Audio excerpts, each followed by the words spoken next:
town of Ebelstein appeared peaceful from above, a classic fantasy settlement nestled in rolling hills. But beneath its quaint exterior, the slums housed desperate souls struggling to survive. Among them lived an elderly man the locals mockingly called the Lying Old Geyser, a shabby, aging figure who claimed to be a great mage, despite barely managing one-star magic. His temper was legendary. He'd rage at children who dared to prank him. A young boy named Derek watched silently as the old man ranted. Those distinctive red eyes observed everything with unusual intensity for a child. I learned magic from that old man, Derek would later reflect. It wasn't destiny or admiration that brought them together, just pragmatism. The old man needed followers to validate his delusions of grandeur. Derek needed knowledge, any knowledge, to survive. Night after night, by flickering campfires, Derek absorbed every scrap of magical theory the old man could offer. Through bitter winter cold and blooming spring warmth, he remained by the geyser's side, learning, practicing, waiting. Then, one meditation session, everything changed. Blue energy swirled around Derek's small frame as he pressed his hands to the ground. Sweat beaded on his forehead. The flow of mana, he could feel it, control it, shape it. The old man watched in stunned silence. He's grasped the flow of mana. Could this boy be? Derek's eyes snapped open, glowing crimson.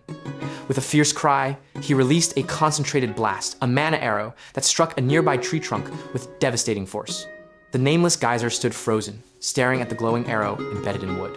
His student, this street urchin he'd taken on a whim, had just demonstrated talent that shouldn't exist in the slums. That's how I spent a year at the old man's side, Derek recalled. Doing every errand, absorbing every lesson, I became a one-star mage.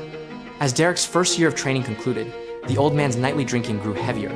One evening, slurring his words, he spoke bitter truths. Past the northern wall of Ebelstein, noble brats reach 3 stars before they even come of age. He took another swig. That's a realm lowborn, like you could spend your whole life chasing and barely reach. Don't get cocky. With skills like yours, you'll collapse the moment you hit the wall of 2 stars. Derek ate his bread in silence, absorbing the insults without reaction. Magic is all about bloodline, the old man continued, his voice rising. No matter how hard you struggle, it's all futile. Derek stared back with glowing red eyes as the lecture continued. Perhaps, he thought, this obsession with bloodlines was just the manifestation of everything the old man never achieved. That night felt unusually long.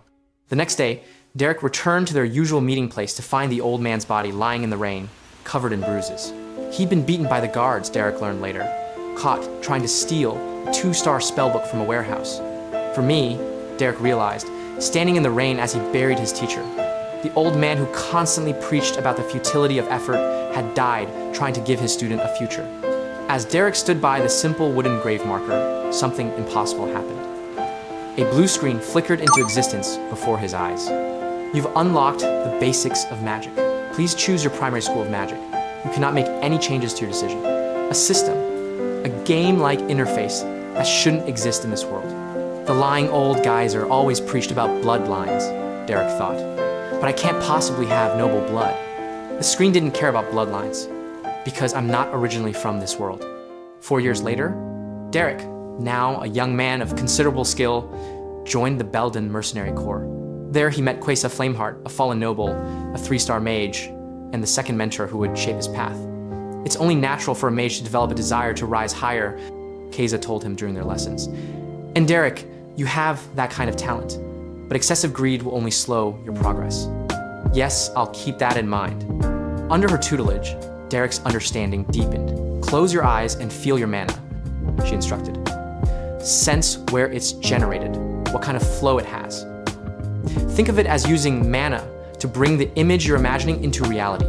Blue energy swirled around Derek as he practiced, his control remarkably stable for someone his age. Quesa watched in amazement. He definitely has considerable innate mana. And maybe because he's got field experience, but his mana control is stable as well. Then came the breakthrough. A massive sound erupted from the tavern. Derek had successfully cast a 2-star illusion spell, creating an auditory hallucination so powerful it sent the entire building into chaos. Quesa pulled him aside quickly. Derek, listen carefully. As you know, nobles are sensitive about their privileges, and magic is the greatest privilege among them. Among commoners, very rarely does someone reach 3 stars, and those who do have devoted their entire lives to magic. What you just used was a 2-star delusion-type spell called auditory hallucination. Derek's eyes widened. At age 14, He had become a 2-star mage. Quesa traveled with Derek for another year, teaching him various spells and sharing knowledge of the high society she once belonged to. But eventually, opportunity called her elsewhere. I heard the county of Elvester appointed her as a private tutor, Derek learned. House Elvester, a family so powerful, even the capital's Grand Duke showed them respect. Before leaving, Quesa gave Derek a 2-star spellbook as a parting gift. Another year later, I self-studied and mastered 2 more 2-star spells, Derek would recall. At 16 years old, Derek had transformed from a street orphan to a seasoned mercenary mage, and he had no intention of stopping. "How's this, Derek? We finally got a proper request for once!" Jaden, the money-loving mercenary boss, practically vibrated with excitement. Derek barely looked up. "What kind of request?" "It's from House Duplain, the Grand Duchy." "Do you understand what that means?" Derek's red eyes narrowed. "Duplain. That Duplain? But why would a place like that hire us?" Jaden grabbed his shoulder. "Who cares? Duplain uses gold like people use water. And if we open a path with Duplain through this job, we can build connections for the future." "So what do they want us to do?" "Nothing crazy. They want us to subdue a few monsters on the outskirts of the Grand Duke's territory." Derek stood, already suspicious. "That's it?" "Of course." "You think nobles would go back on their word?" Derek walked toward the door. "I'm not doing it. Get someone else. I don't take shady jobs." "Hey, Derek, wait! They said they need a mage. You're the only one who can do it." "Why do you need a mage just to kill a few monsters? I don't want to get tangled up in something unnecessary." Jaden played his trump card. 1 gold coin. This isn't even the fee. It's an advance payment. Derek stared at the gleaming gold in his palm. His resistance wavered. The clients arrived. An elderly man with a monocle who identified himself as a dispatch officer, a composed woman, and a mysterious hooded girl with a stunning rose brooch. The monocle man immediately showed his displeasure. "Absolutely not. A child who hasn't even had his coming-of-age ceremony? I heard you earned merit in the Dawn War, but I can't believe you're sending a child like this on a job." "No, dispatch officer. This kid is the real deal," Jaden protested. "Let's go. This isn't a task to entrust to some child." But then the hooded girl turned back, her voice soft but commanding. "Derek? Was it?" The job was simple enough: clear some goblins from the forest. He dispatched them with brutal efficiency, his mana arrows and blade work making short work of the monsters. The clients watched in stunned silence as Derek cleaned blood from his cheek. "It's all finished, dispatch officer." They had severely underestimated the young commoner mage. Back at the tavern, Derek's colleague Paline heard about the noble job and initially exploded in righteous anger. "So you became a noble's dog, Derek. No matter how lowly us commoners are, we must not become a noble's dog." "Derek didn't tell you how much this job pays, did he?" Jaden asked with a smirk. "What? 1 silver? 1 gold." Paline's eyes sparkled. "Then please let me crawl between their legs too." Later, Jaden asked Derek about the request. "How was it?" "Nothing special. We just killed a few goblins and it was over." Their first impression was trash. But didn't they look like they had money? Derek set down his ale. They did. But all 3 of them were lying. "Really?" The noble dispatch officer said he was looking for youth, stamina, and socializing ability, but that person had none of those. The woman who called herself a scullery maid had hands too clean for rough work. And that trainee inspector. Derek paused, thinking of the hooded girl. "We're mercenaries," Jaden reminded him. "We don't need to dig too deeply into our clients. We just do the job and take the money." Derek nodded. "All right." Still, he filed away every detail for later. Jaden absolutely loses his mind. "Derek, look at this. 2 gold coins. With this much gold, we could be..." But Derek stays cool as a cucumber. "Let's put that down and talk." Seriously, Derek's poker face is legendary. Suddenly, the atmosphere shifts. "Get ready. Serious business is about to go down."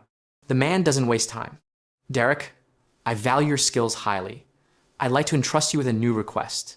Would that be acceptable?" This isn't just any random job.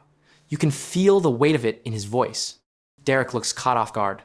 "Pardon?" Meanwhile, Jaden stands there, like, "Wait, did I hear that right? For this request, the Grand Duchy will pay 15 gold coins." Jaden's soul practically leaves his body. "What? 15 coins? That's enough to retire on." Talk about high stakes. The monocle man locks eyes with Derek, asking the million gold coin question. "Will you do it?" The tension is so thick you could cut it with a mercenary's blade. Without hesitation, Derek looks back with those piercing red eyes. Yes, our hero knows an opportunity when he sees one. Let the mission begin. The next phase of the mission brought Derek to the Grand Duchy of Duplain itself, a massive estate that screamed old money and extreme power. Before entering, the monocle man stopped and properly introduced himself. I am Den, the Grand Steward serving Grand Duke Duplain. I apologize for having concealed my status due to the nature of my work. Jaden nearly had a heart attack. Oh, how could people of such high standing be here? The kind-looking woman stepped forward. I am Kat Ra, the Grand Duke's head maid. Derek processed this calmly. High ranks meant high stakes, but it didn't change his job. Then, the hooded girl stepped forward and removed her hood entirely. I am Aline Liner Duplain. I want to appoint you as the magic tutor for my younger sister, Della. A magic tutor for a noble lady, Derek thought. Given Della's reputation, this classroom was about to become a battlefield. Meanwhile, inside the Grand Duke's office, family drama was reaching its breaking point. Father, please take a look at this. Ray Gastisk, the Grand Duke's son, burst through the doors holding a sobbing maid. The one who needs to act with dignity isn't me, but Della. She's gone too far. Now she's even laying hands on the people I hired. His blonde brother Valerian tried to intervene. Lower your voice, Reg. More than 10 servants quit just last month. Not to mention she smashes objects whenever she feels like it. How long are you going to keep turning a blind eye, Father? Raeg, came the Grand Duke's booming voice. Valerian stood. That's enough. Stop it and leave. But Raeg pressed on. Father, even if Della is good for nothing, don't we still have Aline? I think it's time we let Della go. I had the Grand Steward look into a monastery. The Grand Duke reached out and slammed Raeg's head into the desk with devastating force. I believe I told you that's not your decision to make, Raeg. Outside, Aileen walked with Derek through the estate gardens. Have you ever heard about my younger sister, Della? I've seen Lady Della in the Duplain family registry. Yes, she's probably not well known to the public. Ailine's expression was sad. She's troubled. They encountered Valerian and Raeg exiting the office, Raeg clutching his bloody face. Oh, Ailine, it's been a while, Valerian said warmly, completely ignoring his brother's injury. How has your experience in Ebelstein been? Thanks to your care, I've been living comfortably. I see. As you can see, Raeg is a bit hurt, so let's catch up later. After the brothers left, Ailine brought Derek to the Grand Duke's office for a formal introduction. Derek observes everything, his crimson eyes sharp and calculating. He's assessing the Duplain family dynamics, and it's clear this won't be simple. 2 brothers. One, an ice prince. The other, a volatile hothead nursing both wounds and pride. Derek notices the tearful maid from earlier hurrying away down the corridor, imposing. Grand Duke Duplain sits behind an ornate desk, his presence commanding the room. He regards his daughter with measured approval. Grand Duke, I'm relieved to hear you've been thriving at the academy. His voice carries the weight of absolute authority. Aline, smiling graciously. It's all thanks to your support, Father. Gesturing to Derek. This is the magic tutor I brought from Ebston. He's agreed to take charge of my training. She handles the introduction smoothly, professionally. The Grand Duke adjusts his glasses, scrutinizing Derek with an unreadable expression. Grand Duke. I see. The silence stretches uncomfortably. The tension is suffocating. Aline attempts to conclude the meeting quickly. Aline, I assume you're occupied, so we'll take our leave. Grand Duke. His voice cuts through. You there. Stay behind. He's pointing directly at Derek. Aline's eyes widen with concern. Derek stops mid-step and turns back, his posture composed but alert. He knows he's about to face a test. The atmosphere grows impossibly heavier. The Grand Duke adjusted his glasses, scrutinizing Derek. You're quite young. 16, you said? Yes. Can you handle magic to some extent? Derek played it humble. I can use a bit of 1-star magic. The Grand Duke actually laughed, but not kindly. You have no reason to lie. Humility doesn't always come off as a sign of virtue. Suddenly, terrifying mana pressure filled the room.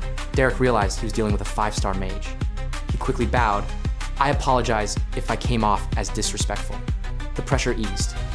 It's fine. I know why you carry yourself that way. Being too talented can end up eating away at you. The Grand Duke continued. Judging by your age and attire, you don't look like someone suited to be a magic tutor. I'm a mercenary, Derek stated firmly. Since A-Line chose you, I won't pry any further. I'll grant you entry to the annex of the residence where Della lives. You may go now. Derek turned to leave, but stopped. May I ask you one thing? Go on. I'm a mercenary, Your Grace. If I take a commission, it is my duty to see it through, so that Lady Della may learn magic and enter high society as a proper, noble lady. That is what Lady A-Line commissioned me for. The Grand Duke looked annoyed. Why are you spelling out the obvious? Because I have an earnest request to make of you, Your Grace. In Della's chambers, a plate shattered against the wall next to a terrified maid. Are you sorry? Della sneered from her chair. Did you think that given your status, an apology will change anything? Get out of my sight right now. If you show yourself to me one more time, I'll throw that plate at your lowly face. The Bad Lady of Duplain, in her natural habitat. Elsewhere, A-Line explained Derek's selection to Jaden over tea. I've tried almost every famous magic master on the entire continent. In the end, they all gave up. So I opted for those who can use magic but are under desperate circumstances. Although Derek has the background of a mercenary, he seemed to know about how nobles conduct themselves and their culture, Jaden offered. His master was a fallen noble who used to be quite successful. I see. I figured he was refined and kind despite being a mercenary. I thought that if it were him, he might be able to gently rein her in and lead her. Jaden chuckled. Lady A-Line, you need to learn how to see through people better. Derek is a mage who grew up on the streets. He worked as a mercenary before he even came of age. Do you think someone from the streets can survive on nothing but refinement and kindness? A-Line's eyes widened as the truth sank in. Derek stood before Della's door, flanked by the Grand Steward and head maid. The moment had arrived. Came Della's voice from within. Derek entered. Greetings. My name is Derek. Please excuse me. Come closer. Splash! A bucket of water hit him square in the face, drenching him completely.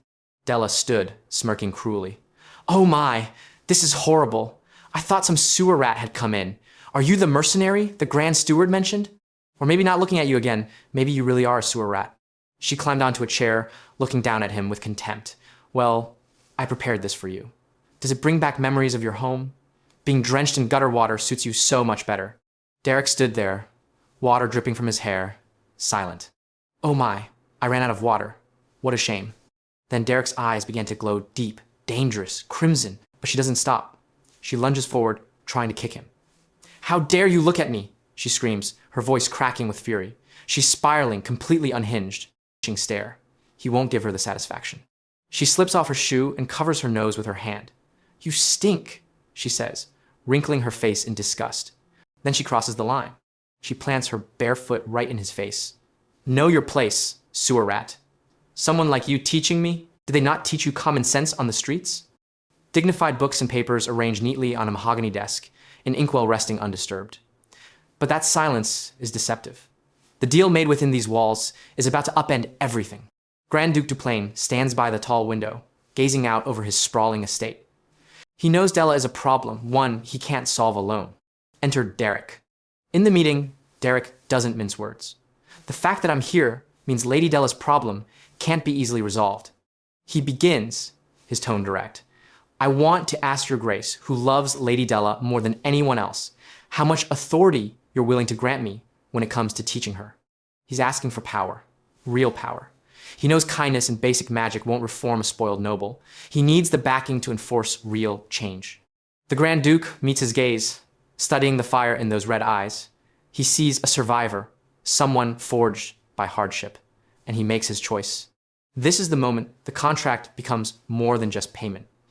It becomes a mandate for transformation. Smack. Back to the present. He did it. Derek just struck her the bare foot, or perhaps her face itself. A red mark blooms across Della's cheek. The commoner just slapped the noble lady. The world seems to freeze. Della is on the floor now, her eyes wide with pure, unfiltered shock. No one has ever touched her like this.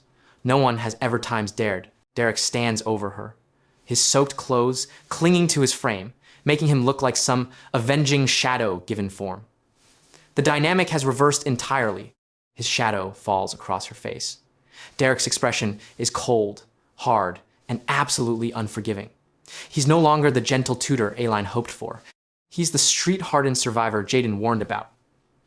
And Della? She's finally met someone she cannot break. Della touches her stinging cheek, her mind completely blank. The entitled young lady has been rendered speechless. For the first time in her life, she's the one on the ground, and the so-called sewer rat is looking down at her. Derek reflected on a conversation with his former teacher, Kwesa. Teacher, if you had to teach a stubborn student who didn't appreciate kindness, what would you do? Well, I suppose I'd try to understand them, embrace them, and take them in. Isn't that too idealistic? What about a student you can't even do that with? Kwesa's expression had turned dark. The essence of teaching is to lead a student in a better direction. If you can't communicate through understanding and acceptance, then you'll have to find a different starting point. What starting point? By carving fear into them. Della tried to fight back, lunging at him. How dare the likes of you dare lay a hand on? Slap. I won't make you say things twice either. When you deal with others, you will do so with consideration and respect. Della screamed for the Grand Steward. Lady Della, what do you think you're doing? If the Grand Duke finds out... Derek calmly reached into his cloak and pulled out a scroll bearing the Duke's seal. His Grace has granted me full authority over all of Miss Della's education. His Grace has permitted me to employ whatever method I choose. Den's face went pale as he read the official decree. Della's safety net had just vanished completely. Valerian, Della's blonde and composed brother, charges down the hall with fierce determination. Please calm down. Valerian ignores them completely, his expression set with protective fury. Valerian kicks the door open, eyes blazing. So, you're the mercenary? The tension is palpable. Derek sits perfectly still, completely unbothered by the storm brewing before him. Valerian grabs Derek by the collar, fury radiating from every word. How dare you hit Della? Valerian, put him down and talk. It's something His Grace permitted. The words hit like a truth bomb. There's no arguing with a direct order from the Duke. All right, Valerian, he's under Outliner Duplain's protection. If you act like this, what will that do to our position? Father allowed this too, didn't he? Valerian's jaw clenches, but the logic cuts through his anger. Finally, he releases Derek. You, come with me. Rag, don't interfere. Gio. Rag watches them leave, his expression surprisingly relieved. React to himself, I heard about what happened. Della does need a beating before she comes to her senses. I just worry Valerian won't go too far. Derek follows silently, Della's old room. Valerian stops before grand double doors. Come in. He leads Derek into a room frozen in time, dusty and untouched. This is the room Della used when she stayed in the main house. It's been left like this ever since. Derek approaches an easel displaying a beautiful sunset landscape over a forest. The painting is genuinely impressive. Valerian. Voice. Della used to love drawing. Every time she asked me to look at her work, her face would turn red. She was so adorable. He pauses, looking at the unfinished canvases scattered around the room. But she never finished a drawing. Most of the time, she'd leave blank spaces and only draw the parts she liked. Derek studies the incomplete works, a metaphor for a life unable to face difficulty. About earlier. I'm sorry I got emotional. I apologize for that. Don't worry about it. But why did you bring me to this room? Valerian Heavily, I wanted to show you that Della wasn't a child who deserved to be despised or beaten. But at some point, she started obsessing excessively over bloodlines. And in the end, she was driven out of the main house and locked away in the annex. I can't even guess what turned her into that. His voice breaks slightly. We have to stop her from being sent to the monastery. If she learns even one star magic spell, I'll be able to persuade Father somehow. He grabs Derek's shoulders desperately. I'm begging you, please save Della. Derek pauses, noticing something others have missed. He picks up one of Della's magic books and flips through pages filled with detailed notes. She didn't completely give up on magic. Judging by all the notes in the margins of these books, she was actually studying. Valerian's surprised.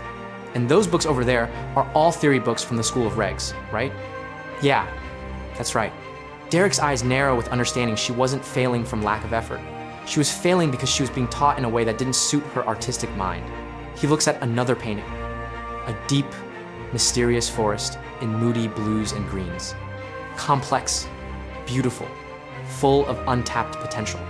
Derek snaps the magic book shut with a decisive thwack. Derek with newfound purpose. I'll give it a try.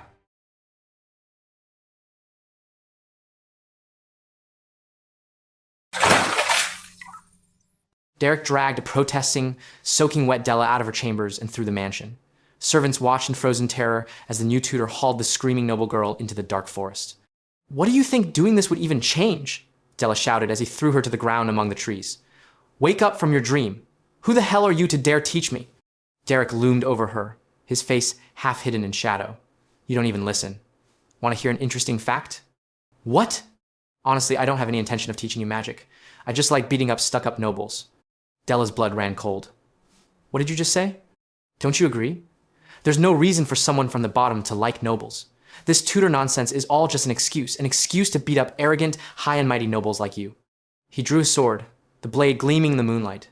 "Do you know how beautiful the screams of those pompous people are?" Della scrambled backward. "Do you think you'll be safe after doing something like this?" "Safe? Of course. You're going to be shoved into a monastery soon anyway. Who would believe anything you say? And if something really big happens, I can just apologize with my life. A commoner's life is worth about that much, isn't it? Or I could just run away. Wouldn't they forget about me soon enough? I'd be doing Duplain a favor by getting rid of its headache." Della stared up at the monster looming over her, one thought consuming her mind. "I'm going to die." She bolted into the dark forest. Della ran, her mind racing. "If I cut across the grassland toward the residence, he'll catch me right away. I have to shake him off in the forest. If it's the forest, I know it well. I can run back to the residence from there. Then he'll be the one to die instead." Behind her, the air suddenly vibrated with massive mana. She glanced back and her heart stopped. Derek stood in a clearing, holding a swirling ball of pure flame the size of a small sun. "Fireball," Della whispered in horror. "But Fireball is 2-star magic. How can that bastard use 2-star magic?" The fireball launched, screaming through the air. Della threw herself to the ground. The blast passed inches over her head and exploded into a tree, sending fire and debris everywhere. Derek emerged from the smoke, his red eyes gleaming. "I guess I missed." Della ran until her legs gave out, collapsing in exhaustion. Blue mana arrows suddenly slammed into the ground around her, boxing her in. Derek appeared, calm as ever. "You're pretty quick. It's hard to believe that speed belongs to someone who's been shut inside the annex all day." Della scrambled to her feet and kept running. But her body was failing. "How long do I have to keep running? Can I even get away? At this rate, he'll definitely catch me." She reached her limit. In desperation, she grabbed a rock and spun around, screaming as she tried to strike him. Clang! Derek's sword blocked the rock effortlessly. He looked down at her with those terrifying red eyes. "I'll admit your spirit is admirable. Knowing it'd be hard to shake pursuit, you chose to strike back instead. That couldn't have been an easy decision." Della was gasping, completely spent. "You don't even have the strength left to run anymore." Derek raised his sword. "Any last words?" Della let out a dry, exhausted laugh. "What do you think? I'm going to apologize? Unlike you, lowborns, I don't grovel. Just kill me." Derek lowered his sword slightly. "Why are you so obsessed with bloodline?" Della turned her head away, but the question had struck something deep. Then her voice cracked. "Then what would I have left? If you take away this great bloodline from me, what do I have left? Magic. Magic. Magic." The words became a desperate chant. "Do you think I never tried?" Tears streamed down her face. "No matter how hard I try, it still doesn't work. Magic, painting, if I get weeded out of everything, if I fall behind in everything, then what do I have left besides bloodline? If even that's gone, then what am I?" Derek stood silent, watching her complete collapse. Della curled up in the dirt, sobbing, "What am I?" Derek finally raised his sword high, blue mana swirling around the blade. "I've heard enough. Goodbye." He brought the sword down in a blinding flash. Della squeezed her eyes shut, waiting for death. But instead of pain, a cool, radiant energy washed over her. She opened her eyes to find beautiful ice crystals surrounding her, catching the moonlight. Derek's sword was embedded in a massive spike of ice that had erupted from the earth. In Della's hands, they were glowing with soft, ethereal blue light. "Magic?" she whispered in disbelief. Derek sheathed his sword and placed a hand over his heart, giving a slight bow. "Good work, Lady Della. Please pardon my rudeness. It may not be something you could truly call magic, it's just a manifestation of mana, but you still did it." The weight of everything crashed down on Della. She let out a choked sound, then began sobbing uncontrollably, screaming among the ice spikes, 16 years of frustration pouring out in one cathartic release. Derek stood quietly, letting her cry. Later, as Derek bandaged Della's injured leg, he explained what had happened. That means you're from the School of the Wild. School of the Wild? That's right. I've heard most nobles learn the School of Ares. At its core, every school of magic is essentially the same, but it differs enormously in the process of understanding and mastering it. You're from the School of the Wild, so trying to learn magic through the theory of the School of Ares was bound to cause problems. You weren't just trying to wear clothes that don't fit, it's like you were forcing yourself into clothes that don't even go on your body. How did you know that I'm from the School of the Wild? I saw the drawings you made. You could feel mana drifting through nature, and you put it onto the canvas.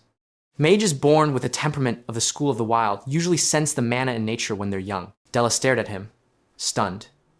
Years of being called a failure, and it turned out she was just a different kind of genius. All right, that's enough, Derek said, standing. You should be able to walk now. You succeeded in manifesting mana, but you still have a long way to go.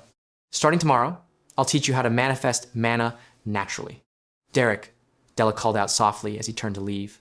He paused. Thanks. Derek stopped, but didn't turn around. After a moment, he simply said, let's go. They walked back together through the forest. By the way, about that sunset painting, was that your work? What? I don't know. It's been a long time since I put down a brush. It was beautifully done. Della smiled softly. It was my masterpiece. And you're the first person who said it was finished. Morning came, and Della woke with new purpose. She sat up in bed and held out her hand. Tiny blue mana particles danced around her fingertips. She was actually doing it. The mana flickered and faded. Maintaining control was harder than she thought, but she didn't give up. She tried again and again. A maid in the hallway went about her duties, carrying a bucket of water. Suddenly, Della burst from her room and collided with her. The bucket splashed everywhere, soaking the bottom of Della's nightdress. The maid dropped to her knees, trembling. I apologize. I've committed a sin worthy of death. Please forgive me just this once. Della looked down at her. The hallway went silent, every servant holding their breath. Watch where you're going, Della said coldly and kept walking. That was it. No hitting, no screaming, no violence. The maid stared after her in shock. She only told me to be careful? The other maids rushed over. Are you okay? You didn't get hit? What on earth happened after she went out last night? Meanwhile, Derek was still sleeping when, Derek, it's Della! He groaned and opened the door, looking half asleep and completely done with the world. What is it? Teach me how to handle the mana now. I tried on my own, but it's not working. Alfred, the Grand Steward, tried to intervene. Lady Della, you need to mind your manners. She manifested mana? His face showed pure shock. You said you'd teach me today, Della insisted. So hurry up and teach me. Derek looked at her flatly. Come back in the afternoon. Slam. He closed the door in her face. Who are you to tell me to come back later? She yells through the wood. Open this door and teach me. Now. Derek drags himself back to bed, pulling the covers over his head. But Della's relentless. Bang, bang, bang. Open up! Another pause. You insufferable man. The demanding student has arrived, and Derek's quiet life just got a lot louder. Elsewhere in the estate, servants exchange hushed gossip as they work. Did you hear? Lady Della didn't break anything yesterday. I spilled water this morning. She didn't even yell at me. They say she's manifested magic. Magic? Lady Della? Reg overhears this as he passes by. He stops mid-stride, expression darkening. Slowly, he turns. What did you just say? The maids go silent. Grand Duke Duplain sits at his desk, quill scratching across parchment. His sons stand before him, Valerian and Reg, both looking tense. It's confirmed, Father, Valerian says. The servants all reported the same thing. Della has manifested magic. The Duke pauses. For just a moment, relief softens his stern features. That's good news. But Reg leans forward, shadows crossing his face. We shouldn't celebrate prematurely. One magical manifestation doesn't erase years of behavior. The convent is still the appropriate choice. Valerian bristles. She's your sister, Reg. She manifested magic. That deserves recognition. The Duke returns to his papers, silent. The weight of his decision hangs heavy in the air. Back in Della's room, radiating frustration, Derek enters, hands on his hips. Are you sulking? I'm not sulking, she snaps without looking at him. I'm times angry. Even if you throw a tantrum, nothing changes. There's an order to learning. I'm not throwing a tantrum. She springs to her feet, face flushed. I said I'm angry. Derek just stares at her calmly. The fire drains from her. She flops back onto the bed. Fine, maybe I'm sulking a little. Derek pulls up a chair with purpose. His playful demeanor vanishes. Listen carefully. Just because you've manifested magic doesn't mean you should use it freely. Uncontrolled magic will destroy you. I know. I've seen it happen. Della crosses her arms. Right. Here comes the boring lecture from my stuffy instructor. Derek's eyes darken. Stuffy? He leans in close, power radiating from him. Should I teach you the times, unstuffed times way then? Suddenly, Della freezes, eyes wide. The temperature drops from her attitude alone. She's just realized what kind of monster she's been provoking. Forget it. She sits down quickly, cheeks puffed out. Derek's intensity fades as quickly as it came. He manifests a gentle blue flame, letting it dance above his palm. Today, we practice manifestation. Once you master this, you'll be ready for single-star magic. He watches the flame thoughtfully. I'm teaching you the school of the wild. No rigid structures, just freedom and instinct. It suits you. Della blinks. What's that supposed to mean? Exactly what I said. You're naturally free-spirited, combined with your Duplain bloodline. He meets her eyes. You have genuine talent, Della. She turns away quickly, face warming. The compliment lands like a thunderbolt. Her cheeks flush, her hands tremble. You're saying, I'm talented? The question hangs in the air, fragile and hopeful. Derek nods firmly. Manifesting an ice barrier on the first attempt proves exceptional ability. Della's excitement bubbles over. If she has talent, doesn't that make her a genius? Derek gently clarifies the distinction, though she playfully insists they're one and the same. Their banter feels natural, almost familial. But someone else is listening. Ragduplain clenches his jaw, watching his sister's transformation with barely concealed frustration. The Duplain estate awakens to a new rhythm. Della throws herself into practice with relentless energy. She bursts into Derek's study while he's reading, mana crackling around her fingers. I can manifest now, but the directional control is off. The next day, she interrupts his lunch, hovering an ice sphere inches from his face. Something feels wrong with the cold infusion. She chases him through corridors, trailing a worried maid. The sensation is strange, can you check? By week's end, she finds him reading beneath a tree at sunset. What are you doing out here? Father didn't lend you those spells for leisure. The student has become the taskmaster, dragging her bemused teacher back inside to review her progress. Evening light filters through the study windows as Valerian Duplain, the family heir, observes the training grounds below. He's been watching carefully.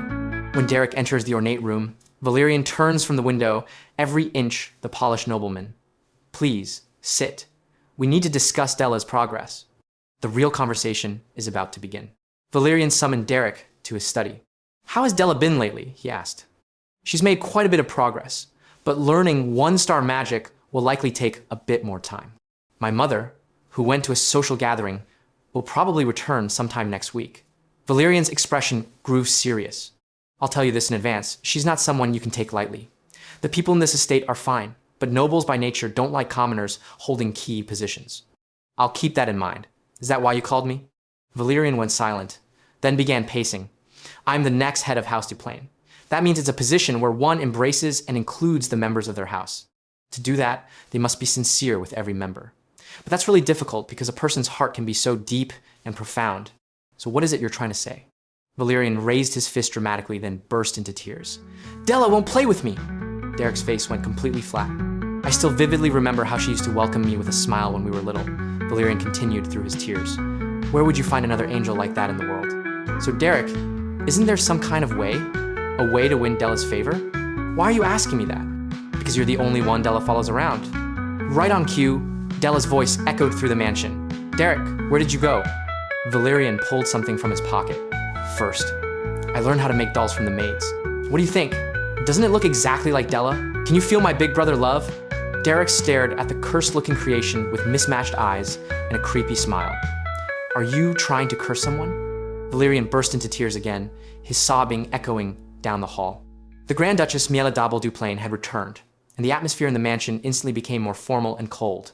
She stood in the foyer, surrounded by maids, looking down at Derek with a practiced smile. I've heard a lot about you. They say we found a very capable magic teacher. Nice to meet you. I'm Miela Duplain. If it wouldn't be an inconvenience, I'd like to send you a gift from my territory. It was a polite way to probe his background and buy his loyalty. Derek's response was direct. I'm not affiliated with any house. Miela blinked, confused. Pardon? I'm a commoner. The horror and disgust on Miela's face was immediate. A commoner? The classism jumped out hard. Her perfect, noble world had just been shattered. 1 week earlier, before Miela's return, Aline had been saying goodbye to Derek as she prepared to leave for Evilstein. I'm glad we brought you to the Grand Duke's residence, Derek. As her older sister, I'd like to stay by Della's side longer, but I have a lot to take care of in Evilstein, so I'm leaving her to you. Yes, I understand. Jaden laughed. Derek, she's trusting you with her sister. Your answer was way too lifeless, wasn't it? Wrap things up quickly and come back. If Pline finds out, she'll make a huge fuss again. Inside the carriage, Aline suddenly gasped. Oh my, I completely forgot. What do you mean? My mother will be returning next week, and I forgot to give him a heads up. Is that something you really need to give him a heads up about? Aline could only worry. Her mother was, as she put it internally, like a god of anger, and her worries proved justified. In the Grand Duke study, Miela was yelling at her husband. A commoner is Della's teacher? What is all that about? I can hear just fine, so how about you lower your voice? That's not the problem right now, dear. It's Della, our beloved youngest daughter. Miela, as you know, I don't exactly like appointing commoners to positions, but every teacher with a good bloodline threw up their hands and gave up, didn't they? Even so, how could you take in some man who used to roll around in the mercenary world? Finding a decent magic teacher isn't that easy, and Derek was recommended by Aline. But there has to be a certain standard. We have your younger brother Flom, don't we? You want to pull the person managing the territory and turn him into a private teacher. Do you think running Evilstein will work if we handle it that haphazardly? Then what about Evilstein's social circle? Socially, a teacher matters more than anything. A commoner with no family name, you're telling me you want Della to become a laughingstock when she debuts in high society? The doors flew open. Valerian entered. Mother, please calm down for a moment. Step aside, Valerian. This isn't something we can just let slide. Then Raig spoke up. In the end, the question is whether that commoner mage has the qualities to be Della's teacher, mother. Isn't that right? Miela looked at him hopefully. Raig stepped forward. A commoner becoming a noble's magic teacher isn't a normal situation. Of course, if that commoner truly has the necessary qualities, then I don't think it'll be a major problem. Father, I'll test the qualities of this man called Derek. If I defeat him in a magic spar... Enough, the Grand Duke interrupted. He's the real deal as a mage. Raig paused, then pivoted. Then what about testing Della? If Derek is such an excellent teacher, then Della, who received his instruction, must have achieved excellent results as well. I'll personally spar with Della and verify her results. Valerian called out in concern. Raig, what on earth are you thinking? A magic spar? Valerian, do you truly believe Della has turned over a new leaf? Have you forgotten what she's done? Even so, she's your only sister. Raig scoffed. Ha! Blood? That blood is what's been trying to bring our house down. If she debuts in high society like this, it really will be the end of us. Della was the first one to cross the line. The best thing for Della is to be kept shut away in the annex. He walked away, leaving Valerian speechless. In his mind, Raig's thoughts were dark. This won't be a simple magic spar. Today, I'm going to break Della completely. Della, I'll make you regret the past down to your bones. Della burst into Derek's room in a panic. Derek, if I lose this magic spar, you're fired. Yes, I heard. Young Master Raig is already a seasoned one-star mage, so it'll probably be difficult for you to win. Is that all you have to say? You're gonna get fired. Derek looked at her seriously. I'm a mercenary. I do the job I'm hired to do, and I take the pay that comes with it. That's all. I've already been paid more than enough. Della's eyes widened. Do you really mean that? 1 week later, the training grounds of Duplain were set for the magic duel. The entire family gathered to watch. Derek stood waiting, wrapped in his black cloak, perfectly calm. The Grand Duke observed him. He doesn't look nervous at all. Is he confident? He has that kind of nerve in this situation? As I thought, he isn't someone we should cut loose yet. Rhaeg entered, his cloak billowing. His thoughts were vicious. This won't be a simple magic spar. Today, I'm going to break Della completely. Della, I'll make you regret the past down to your bones.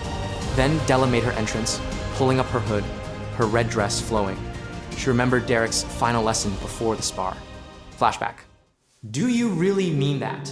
That you don't care what happens as long as you get paid? As you've probably noticed too, your magic growth has already gotten on track. You can't use one-star magic right away, but it won't take that long. That's because you were born with Duplain blood. Why are you suddenly saying that? Didn't I tell you before? The School of the Wild is a school that focuses on self-study rather than passing things down. So why are you saying that kind of thing right now? Derek remained silent. Della's voice softened. Derek, I know I'm not that great of a student, but still, I want to keep learning magic from you. I don't want anyone else as my teacher. Derek started putting on his gloves. I'll tell you in advance, I don't know the etiquette or rules for nobles' magic spars. I've never done one, but I can teach you how to win in a fight. Do you want to win? Della looked him in the eye. Yeah, make me win. Back to the present. As Della stepped onto the arena, the narrator's voice echoed. Della didn't come here as Rhaeg's younger sister, much less as the youngest of House Duplain. She stood there only as Derek's student and a mage. Della's eyes glowed with determination. The magic spar was about to begin. To be continued.